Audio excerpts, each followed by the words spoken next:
Yesterday was a very special day because 70 years ago, D-Day, the longest day. Now some of you come of parts of the world that you say, well, don't really know what that is and what that means. I come from a part of the world, from Europe, and it means a great deal, I can assure you. That D-Day, that day of deliverance, was extremely significant. And it's interesting when you look at it. The world has changed a great deal. As we look 70 years on, if we look 70 years on, we may wonder where God was in all of this. Where was God? Sometimes people ask the question, how do you know there is a God? Well, I use some of the material of a preacher by the name of R.J. Hoffman. I heard him decades ago on this, and it inspired me to bear it in memory and at the appropriate moment to share certainly major parts of his findings as well. A great deal is forgotten, and it's such a pity. If we don't learn from history,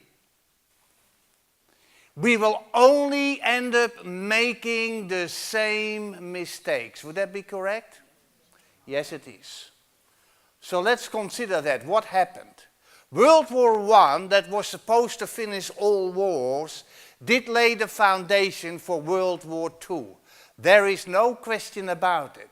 Only the scale was much bigger. And so we're looking there at the culmination of that battle, ultimately known as D-Day, which was certainly the beginning of the end for Nazi Germany and its horrific regime, which brutalized so many people in so many countries. And we'll talk more about that. Where was God in all of this? It's a very good question. Now, I often say to people, there is a God. You need to know two things. There is a God, and you're not him. Correct? Well, he had different ideas. It's interesting what he did. I often pondered upon the mind that could exert such cruelty, such incredible cruelty to these people, just because they had an ethnicity that he didn't like. Adolf Hitler was an insignificant corporal during the First World War. He was a political agitator and he was put in jail. And he wrote a book there, Mein Kampf, which means my struggle. And in it he talked about an empire, ein tausendjährig Reich. If you speak German, 1,000-year empire. Nobody took him serious. But I hope to be able to demonstrate this man came that close to doing that. There are events that found place. Had they packed out very differently, we most probably would be having this conversation in the German language, if having it at all. So we're going to look at that. The Hebrews call this ha-shoah, the calamity. The Holocaust was a brutal, a despicable, not just for the fact that it happened, but for the fact that it was allowed to happen. It should never be forgotten. We should learn from the minds that have a power possession. These people are often possessed themselves. And Adolf Hitler was like that. And so there was a justifiable war. Where was God in all of this? You know, you got to start, and it may not mean anything to you, but it will. You got to start with a place called Dunkirk. Dunkirk was I'll show you a map in a minute, was so pivotal in the final outcome of this Second World War. I'm going to show you the first miracle that happened. Let me explain.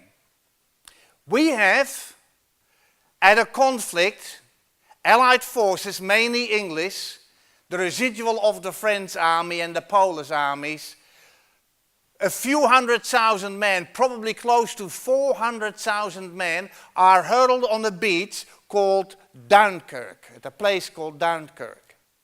And they are under constant attack of Nazi Germany. They are constantly bombed. They are constantly shot at. There's only one hope for them. There's only one hope, and that is to be evacuated. That is their only way out. The problem is, the flotilla that arrives from England has a problem because it comes under fire, and the German Luftwaffe, that is their air force. And they're very limited what they can do. And there's another problem. They don't really have the boats to pull them from the beach. The only way to do it is they get in the water. Do you know they use any craft at all? They use rowing boats. They used to be able to do that for one very good reason. Let me tell you why they could do that. Let me tell you what a miracle was. This found place right at the beginning of June, end of May, beginning of June. The interesting thing is in June, during the month of June, the water of the British Channel, and I'll show you the map in a minute, is very wild. It is very, very hard, to navigate. You certainly are not going to take people on board in these little crafts because they wouldn't reach the other flotilla. What would have happened, as somebody once said, if there would have been a mild force of wind, the sea would not have allowed the evacuation that found place. They could have lost, with the mildest of offshore breezes, they could have lost 100,000 men. It was a very peculiar place. But you know what is interesting? It is interesting that not only was the sea as flat as a pancake, it was as flat as a pancake, but it normally never is in June. That month it is wild.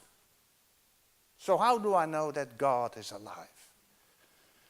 The voice that told 2,000 years ago to the wind to be still was the one that still spoke and allowed the evacuation of hundreds of thousands of these soldiers. Now there was a second miracle. That's a pier here at Dunkirk. I understand it's still there. The Germans knew about it. It was the object of constant bombardment. Constantly, their heavy artillery and their planes were trying to destroy that pier because that is where the disembarking found place. That's where they embarked and of course were taken away. And despite, the thousands of shells that were directed to this, not a scratch on that pier. Now that's not a miracle. How do I know that God is alive? He had his hand over that pier. And where the Admiralty had hoped to pull 30, maybe 40,000 men from that beach, they evacuated, they pulled from that beach 335,000 men. Now all their equipment had to be left behind.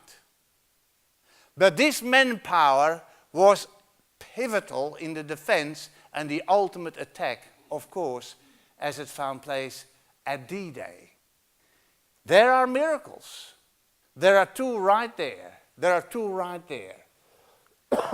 Operation Dynamo, that's what this evacuation was about and called, codenamed, ended on the 4th of June. June is an important month in what I'm presenting here today. 1940. Let's have a look. I don't know how many of you will be familiar with this, but that here is England. Do you understand? This here is France, and then here you have Belgium, and that is of course that noble nation called Holland. Nice people. That distance here is about 40 kilometers. I want you to remember that one. I want you to remember what you're looking at. You need to remember this. The weather conditions in September 1940 were considered by Adolf Hitler to be an optimum to invade England. I want you to see something. This was all under control of Nazi Germany. All they had to do is go across. Winston Churchill said they didn't have one tank. All they had to do is get their panzer divisions across, and they could go for it. And England would be controlled by Adolf Hitler. And so he stood there at Calais, and he looked there at the white cliffs of Dover, and he decided that there was an invasion to find place in September, because in September it is all nice and quiet. You understand? In September, every year, you get these people, they swim across the channel. It is about 40 kilometers. They do that. Yeah, it's quite an effort. I've been across 7 times. By ferry, because it's quicker. What do you think? I'm Superman? Now, this time, and you can look at the weather accounts of that year, it was unusually windy, and it wouldn't let up. So they had to pull all the invasion barges into those little ports, which were only fishermen's ports, and the Poms, they with their little planes, their little fighter planes and bomber planes, they bombed and bombed and bombed, and those barges were very much incapable, so damaged, they couldn't even contemplate a landing. That is miracle number 3. Here is number 4. That is Dunkirk. I want you just to remember where that is. It's a good thing to know, because it becomes very important. That water was so wild, there was no way. They had to pull the barges in, and of course they were the constant target of the bombings. Then he decided he would invade England in December. Now December, I've put 2 images up. This is what you see in that stretch of sea. It is so foggy, the fog is famous there. You can cut it with a knife. But he thought, Adolf Hitler thought, if he invades England at that time under the cover of the fog, he would land very easily. They would never discover him. But you know something? You can go to the weather accounts of that day, the whole of December. It was clear. It might rain, it might be windy, but it was crystal clear. By way of exception, never before or since, no fogs in December. And that's it. And then he got very, what shall I say, he got very frustrated. And he had a man by this name, Hermann Göring, was a fighter pilot himself. He was the head of the Luftwaffe, and he said to Adolf Hitler, "Mein Führer, don't worry. We will bomb them in submission." That's what he said. Let's not worry about an invasion, because they wanted to turn the other way. They wanted to turn eastwards. And that was the worst thing possible. But what ensued was the Battle of Britain, where the German bombers, wave after wave, days after days, weeks after months, bombed whatever they could bomb. And if it wasn't for those fighter planes there, the magnificent little fighter planes that they have, the Spitfires and the Hurricanes before that, these pilots, did marvelous stuff. The English pilots, you see, the damage was horrendous. But these pilots, some of those pilots would fly for 24 hours. They were so tired, they wouldn't take their clothes off. They go back into the plane again. They fought so hard to break the dominance there of the German bombers. This man down here, Winston Churchill, once went to a bunker of command, and I forget the name of the admiral, and he was looking at the radar where wave and wave after German bombers came. And then he said to this admiral, he said, "What else can you throw in?" He said, "I've thrown in my last. I have no more." The next wave of the German bombers that would come could have a field day. And the two men stood there and they looked at that screen. That next wave never came. And then when Winston Churchill went back, he considered the tremendous effort of those pilots. And he penned these immortal words: "Never in the history of human conflict have so many owed so much to so few." He had a way with words. These pilots, every one of them was a hero. Many died, of course. Many of them died. It was incredible. England stood the test. It did not surrender. Goering was wrong. Now, when you look at this here, Dunkirk again, you can see how close it is. By the way, that here is Normandy, okay. But let's look at Dunkirk. Let me tell you again what happened. Can you see, here are the barges coming. They have to pick up all those Allied forces, just under 400,000 of them. They are encircled by the Nazis, by the German army, and they only have one way out, and that is the way that they got out. There was a turning point. A year later, also in June. After that successful evacuation of Dunkirk, Hitler made the biggest mistake that anybody could make.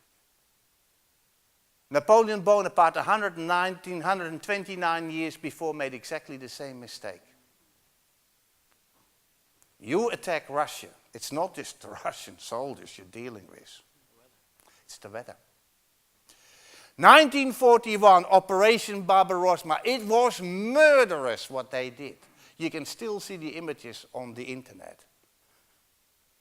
They were animals, what they did to them. But there it is, Operation Barbarossa. And Stalin, who was supposed to be friends, of course, got tremendously surprised. And the soldiers that died, it's another story. But what I want to tell you is that mistake, that decision to, on June 22nd, 1941, to go into Russia was such a great mistake. It certainly was an enormous turning point. Most of the army, 3/4 of the army of Napoleon Bonaparte, pretty well froze to death. And as they tried to retrieve over the Berezina, dogged by the Cossacks, it was a pitiful residual. And 2 years later, of course, he met his Waterloo, and he was wholly incapable of winning that, though he got still close. Adolf Hitler lost so many men on that. Now you can understand that if this is finding place, that Joseph Stalin would be very interested in having a second front, which would take the heat off him. And he was always bargaining for it. The second front came in the D-Day. You see, you have 5 different areas here. Omaha was the worst. It was the toughest. It's interesting that they took this particular, I want to tell you this, they came from here and they landed and invaded here. It was the biggest amphibious attack ever in the records of human history. There were, and I'll just give you some of them, there were the American, there were the British, and there were the Canadian troops. And they did a wonderful job. It was incredible. But they lost, at those few days, they lost 8,000 men. But it was an incredible operation. Operation Overlord was actually planned a year before. But Churchill advised against it. There were certain factors that did play a role. 1944, you know, they were planning it for the 5th of June, but it was such a wild weather. I told you, June is a wild weather. And Dwight Eisenhower stood there at the weather forecast, and some of his advisors said, "Sir, don't do this. Don't do this." You got to understand what they were had to cope with, what they were facing. They only had a few days of a month that they actually could invade. Only a few months. Now here is another miracle. He stood there, and it seemed that perhaps the weather might ease up a little bit. And you know what? He took the punt. And it did. I'll show you in a minute a statement of one of the people that were there. See, back then, people like Churchill, Eisenhower, Patton, some of Dempsey. There was a general there, General Dempsey. He got 400 of his officers together 2 days before D-Day. And he said, "We're going to pray here. We're praying." And they prayed. These men were God-fearing men.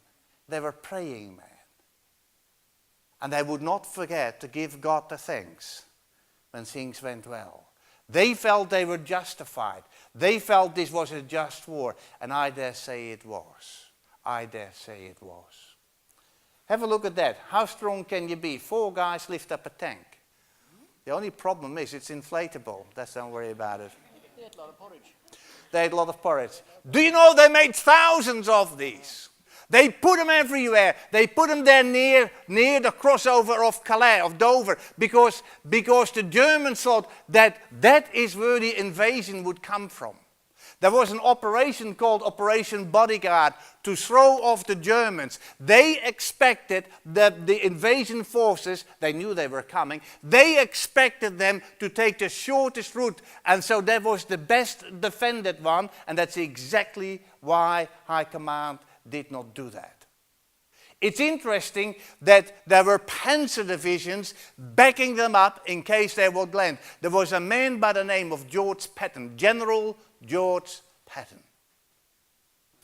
He had tremendous successes in North Africa and Sicily. And then when he visited the hospital, he made a mistake.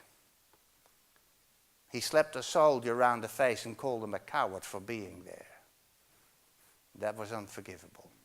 Couldn't do that.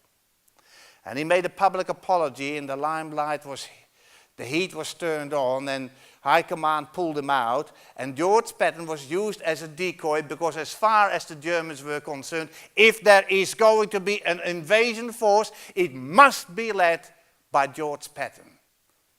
He was the man. And so he was used as a decoy, and they had all sorts of inflatable crafts that would for landing, etc.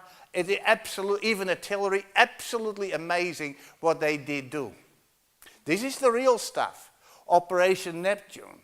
These are the firepower that was used.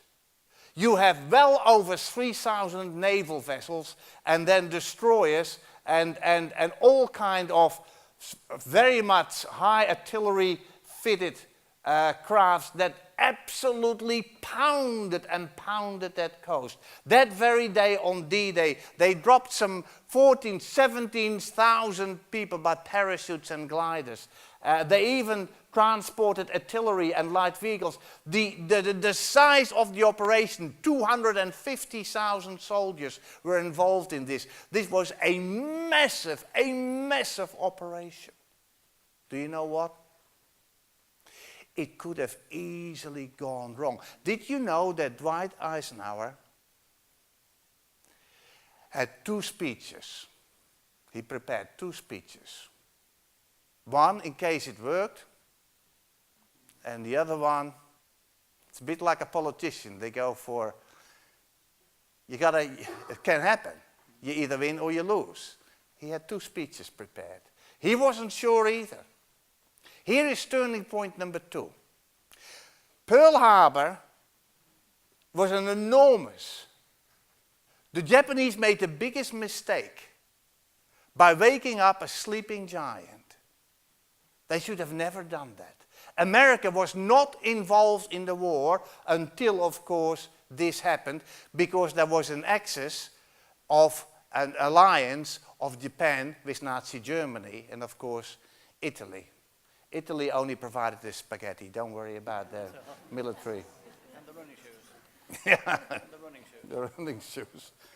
Well, that was a coward attack because there was no notification, there was no cause, no justification. And that was the most despicable thing to do in warfare, but that's what they did do. Now America comes on the scene, and now there's something I want you to see. I think you say, why is this man talking about history? This is important.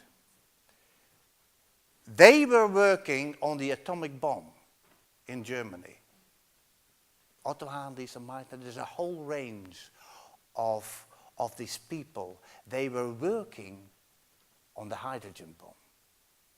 All they needed was time.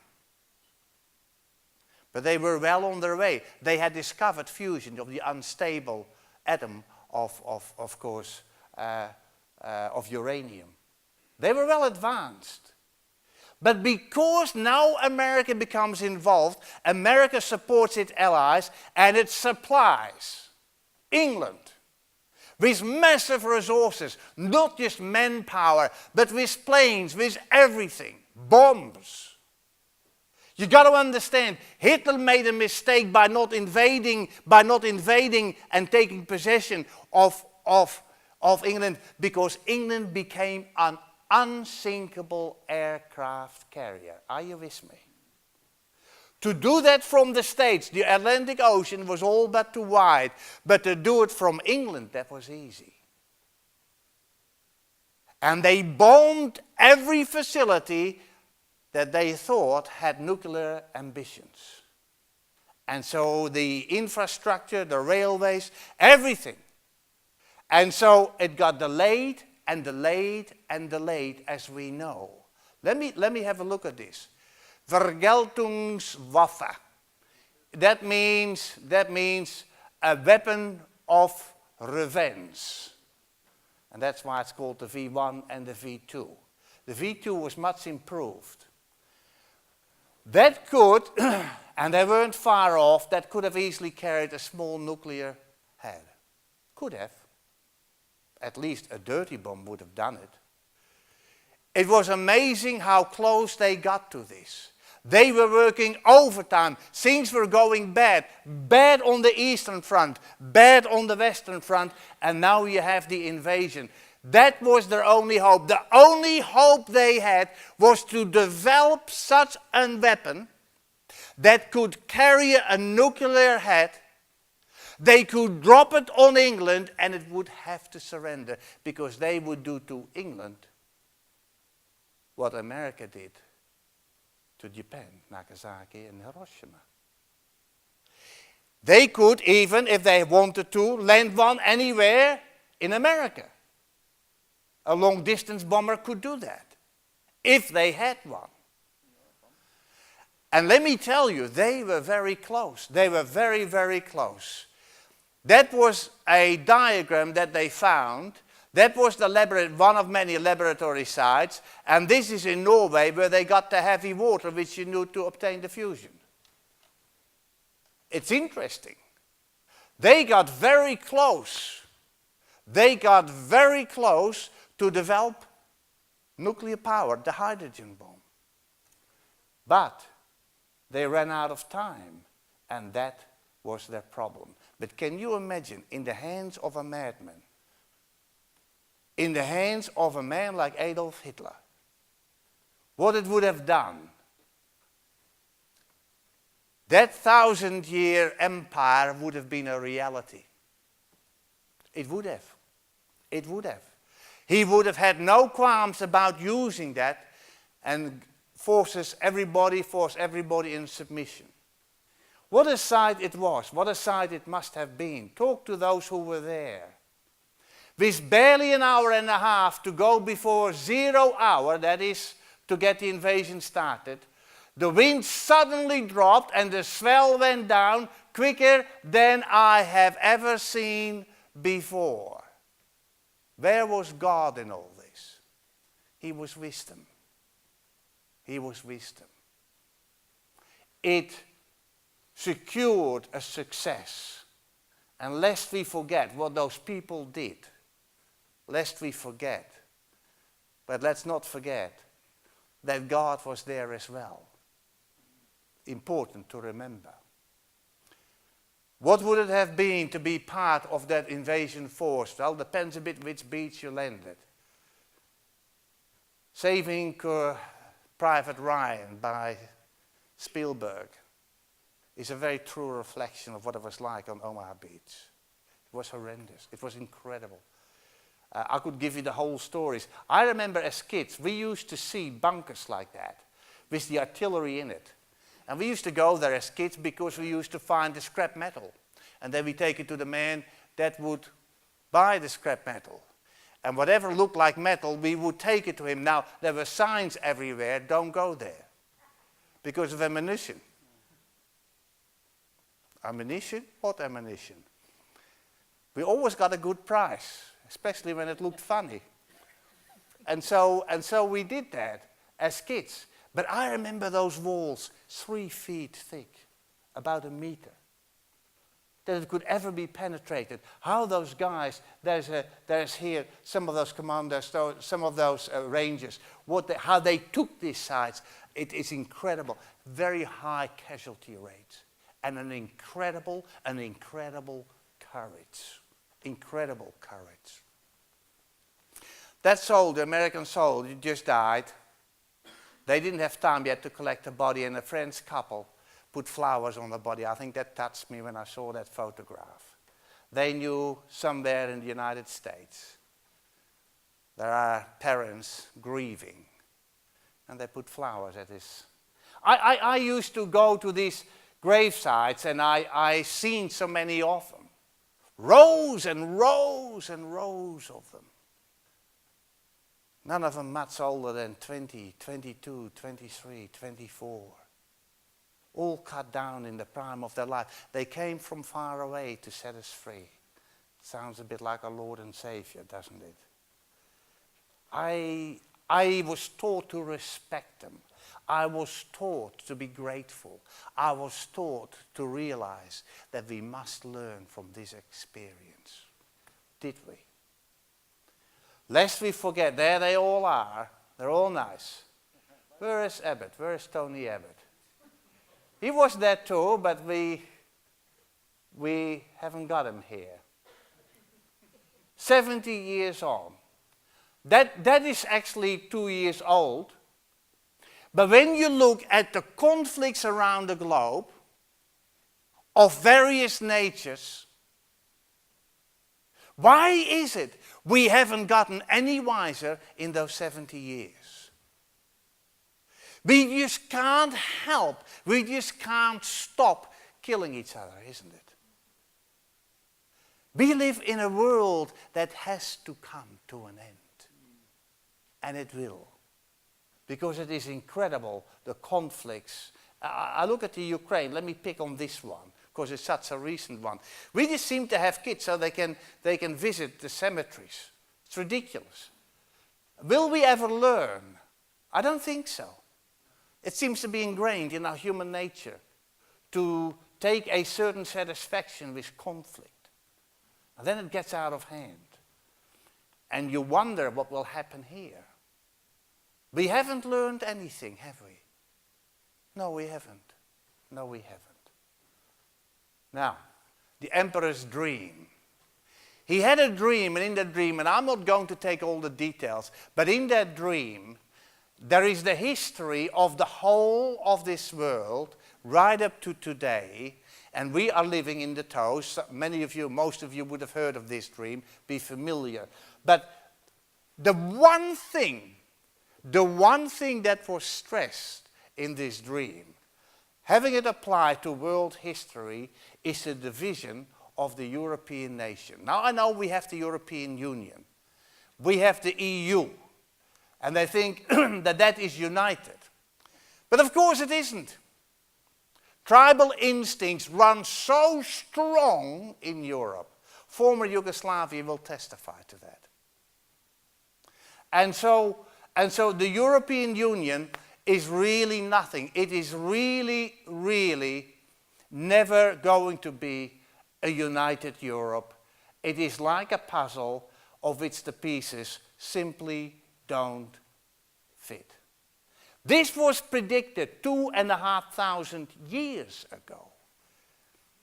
We're going to run prophecy seminars, and I suggest, even when you can, you may say, oh, I have heard that. No, not like that. You need to hear things. You need to know, where is God? How do you know there is a God? You look at history, you look at the events of history, and you can see the hand of God. Even if you don't have a personal relationship with him, the evidence is there in the fulfillment of the prophecies, and it's there in the facts of history. And we should never, ever default in learning those.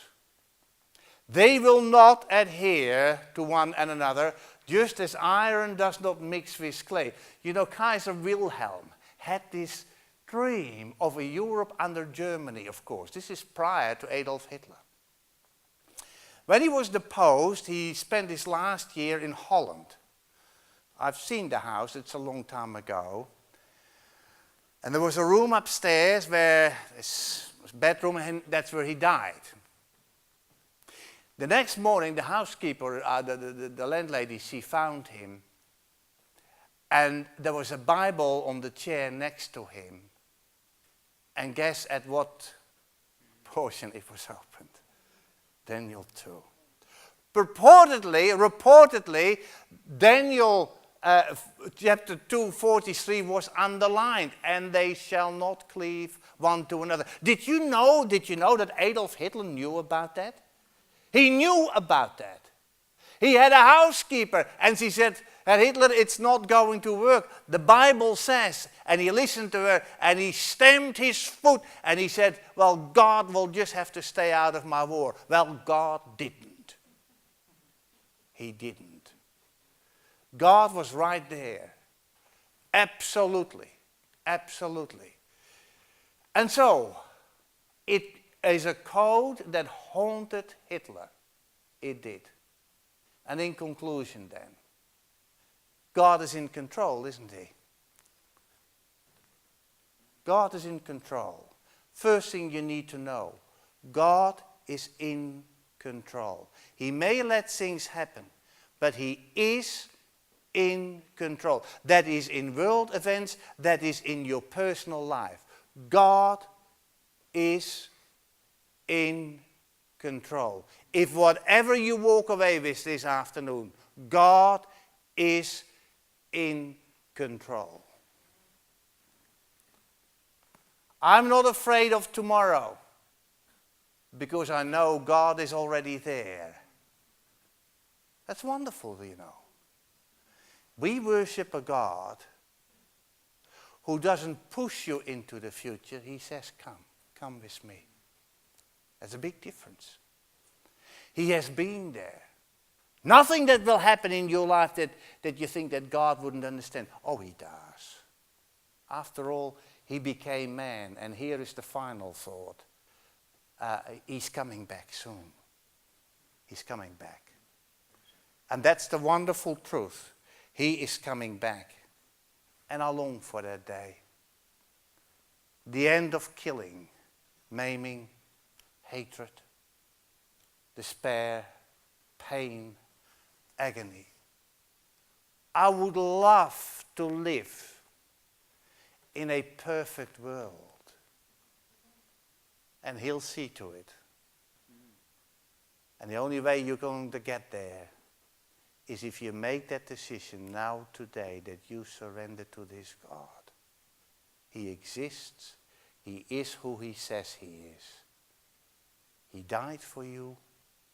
He paved the way. And he's inviting you for that complete surrender. May God bless you.